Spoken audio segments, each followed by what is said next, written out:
નાણાં ઉર્જા મંત્રી કનુભાઈ દેસાઈ અને સહકાર રાજ્ય મંત્રી શ્રી જગદીશભાઈ વિશ્વકર્માના વડપણ હેઠળ ઉકાઈ પ્રદેશ સુગર તથા મહુવા ગણદેવી વલસાડ જેવી દક્ષિણ ગુજરાત અને પ્રદેશ સુગર ફેક્ટરીઓના ચેરમેન તથા ડિરેક્ટરો સાથે સુગરની કામગીરી અંગે સમીક્ષા બેઠકનું આયોજન કરવામાં આવ્યું હતું। બેઠકમાં સુગર ફેક્ટરીઓને લગતા પ્રશ્નો પ્રગતિ અંગે ચર્ચા કરી ખેડૂતોને સારા ભાવ મળી રહે, ખેડૂતોની ખેતી સારી થાય, ખેડૂતો વધારે સારો શેરડીનો પાક લઈ શકે અને સુગર ફેક્ટરીઓની બાય પ્રોડક્ટને વેગ મળે તે અંગે વિસ્તૃત ચર્ચા કરવામાં આવી હતી। સહકાર મંત્રી શ્રી જગદીશ વિશ્વકર્માએ કહ્યું કે વડાપ્રધાન નરેન્દ્ર મોદીની આગેવાની હેઠળ આઝાદીના 75 વર્ષ પછી પ્રથમવાર સહકારિતા વિભાગ કાર્યરત કરવામાં આવ્યો છે। ગામડાઓમાં મજબૂત થાય, કોઓપરેટિવ સેક્ટરનું માળખું મજબૂત થાય, બંને દિશામાં સરકાર આગળ વધી રહી છે।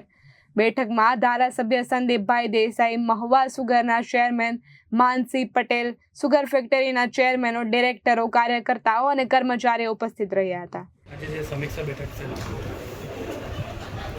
દક્ષિણ ગુજરાતની મોટાભાગની સુગરોમાં જે મારી અને નાણામંત્રી કનુભાઈ સાહેબ, ધારાસભ્ય શ્રી સંદીપભાઈ, અમારા પૂર્વ સાંસદ સભ્ય અને ચેરમેન શ્રી માનસિંહભાઈ, બધા સાથે આજે અલગ અલગ સુગરોમાં જઈને સમીક્ષા બેઠક કરવામાં આવી હતી। વ્યારા સુગરને પણ સરકારે જે સહયોગ કર્યો છે અને વ્યારા સુગર બે વસ્તી સરસ સારી રીતે ચાલી રહી છે। માનસિંહભાઈ અને અલગ અલગ સુગરના બધા ચેરમેનો દ્વારા ચલાવી રહી છે। તો આજે વ્યારા સુગરની પણ મિટિંગ લીધી છે।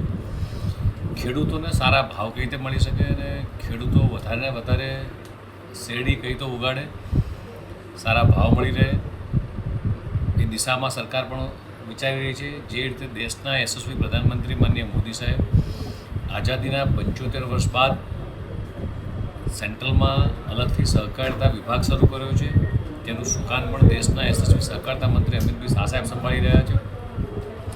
અને તેવી જ રીતે ગુજરાતના મુખ્યમંત્રી માનનીય ભૂપેન્દ્રભાઈ પટેલ પણ ગામડાઓ સમૃદ્ધ બને, ખેડૂતો મજબૂત થાય એ દિશામાં ગુજરાત સરકાર કામ કરી રહી છે।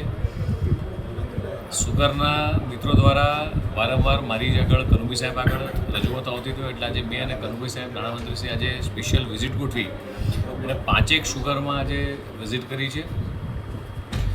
વલસાડ સુગરમાં પણ ગયા સવારે, કાવેરી સુગરના મિત્રો, ગણદેવી સુગરના મિત્રો, ત્યારે વ્યારા સુગર, મહુવા સુગર, અને જે રીતે દર વર્ષે સુગર ખેડૂતો કઈ રીતે વધારે વાવી શકે। કારણ કે તાપી જિલ્લામાંથી પણ અન્ય રાજ્યમાં બાજુમાં મહારાષ્ટ્રમાં સુગર જઈ રહી છે, તો એ જ સુગર ગુજરાતમાં પણ કઈ રીતે રહે અને સારા ભાવ કઈ રીતે મળે એ દિશામાં સરકાર કામ કરી રહી છે। અને મને વિશ્વાસ છે કે આગામી દિવસોમાં દક્ષિણની અંદર જેટલી પણ સુગરો છે, એક નાના મોટા સુગરના પ્રશ્નો પણ હશે, તો એ પણ સરકાર સાથે રહી અને સોલ્વ કરશે। રિપોર્ટર આસિફ ગાવિત, જનાદેશ ન્યૂઝ વાળા।